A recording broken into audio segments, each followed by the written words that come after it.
Profesor Dr. Haji Yusuf Zainal Abidin MM merupakan guru besar UIN Sunan Gunung Jati Bandung pada bidang ilmu sosiologi Islam yang lahir pada tanggal 16 Agustus 1961 dari pasangan Haja Siti Kosia dan Haji Pepe Saifuddin yang merupakan keluarga pesantren.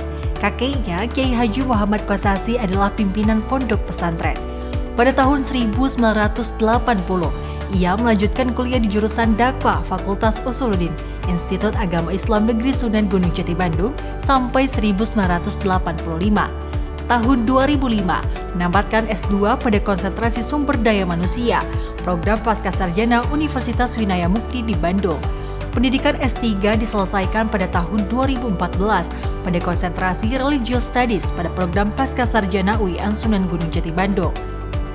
Semasa mahasiswa, pria asal Bandung Barat ini juga aktif di beberapa organisasi seperti Korps Dakwah Senat Mahasiswa dan Resimen Mahasiswa Mahawarman.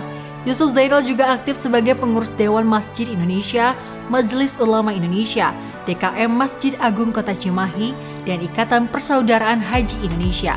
Saat ini, ia merupakan Wakil Ketua Tanzifiyah Pengurus Wilayah Nahdlatul Ulama Jawa Barat. Sejak tahun 1987, Yusuf Zainal menjadi dosen tetap di UIN Sunan Gunung Jati Bandung dan tahun 2015 aktif menjadi dosen pada program studi komunikasi penyiaran Islam pada program Pascasarjana UIN Sunan Gunung Jati Bandung. Beberapa karya ilmiah berupa buku pernah ditulisnya, antara lain metode penelitian komunikasi, komunikasi pemerintahan, manajemen komunikasi, pengantar retorika, sistem sosial budaya di Indonesia, filsafat postmodern dan Tionghoa, dakwah dan keindonesiaan mimbar pustaka, harmoni beragama di kota tua, komunikasi lintas agama menuju moderasi beragama, dan sederet karya ilmiah lainnya. Berdasarkan studi, tantangan yang dihadapi mu'alaf Tionghoa dapat dibagi menjadi dua kategori, kendala domestik dan sosial. Kendala domestik terkait dengan ancaman yang mereka hadapi dalam konteks keluarga besar. Mereka harus mempraktekkan Islam secara rahasia karena dianggap bertentangan dengan tradisi leluhur mereka. Sementara itu, kendala sosial umum ditemui pada mu'alaf yang berasal dari keluarga miskin. Ketika mereka memutuskan untuk menjadi muslim, keluarga besarnya biasanya memberlakukan embargo ekonomi sebagai bentuk penolakan yang membuat mereka harus menghadapi masalah yang lebih rumit. Selain itu, mereka merasa sungkan untuk mengkomunikasikan masalah mereka kepada muslim pribumi karena prasangka di kedua kelompok menyeratkan pandangan bahwa keputusan mereka memeluk Islam sebagai strategi identitas untuk menjadi pribumi harus dipertimbangkan kembali. Relasi yang relatif kurang harmonis antara mu'alaf Tionghoa dan muslim pribumi juga terlihat dari preferensi mereka terhadap organisasi Islam yang dipimpin oleh sesama muslim Tionghoa, meskipun situasi ini mungkin bersifat kasuistik. Di antara organisasi yang memberikan pembinaan intensif tentang pengetahuan Islam dalam studi ini adalah Yayasan Haji Karim Oi atau YHKO, Mu'alaf Network, Lembaga Bina Mu'alaf Indonesia, dan Yayasan Al-Mantik.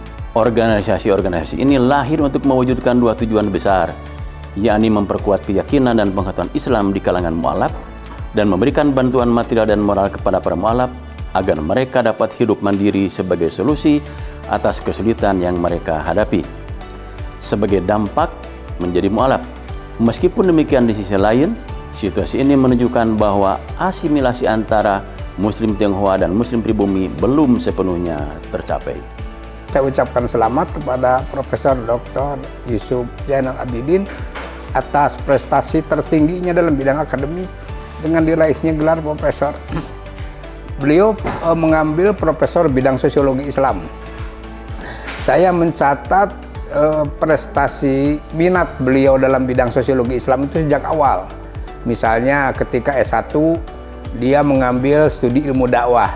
Ilmu dakwah itu sangat sosiologis, sangat berperspektif sosiologis.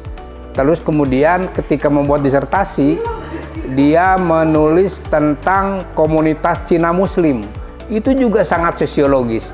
Jadi kalau perhatiannya pada sosiologi Islam itu semakin mendalam, itu karena memang perhatiannya sejak awal, kemudian dilanjutkan dengan riset-riset dalam bidang sosiologi Islam, sehingga kajian sosiologi Islam itu menjadi kajian yang menarik buat dia dan juga buat para mahasiswa yang lainnya.